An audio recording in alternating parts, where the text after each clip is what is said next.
Excellent.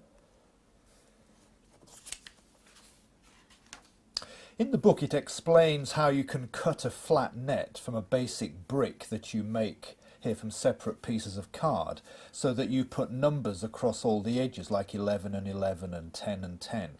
But here I've cut it in a really bad way for the reason that I've got many long sides that were cut.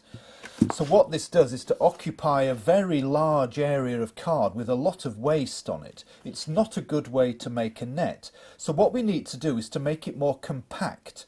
So how we do this is to bring the numbers together. So for example, I've got 12 and 12. So I can just here separate 11 and 11, put 12 and 12 together.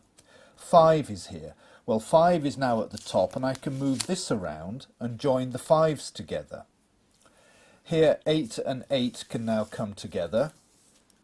So this is the net here that's beginning to grow, and this square there can fit on the bottom, 1 touching 1. So this is a much more compact net than before, but it will still fold up to make the same box. And look, there's much less waste. It's a smaller net, it's stronger, and there's much less waste.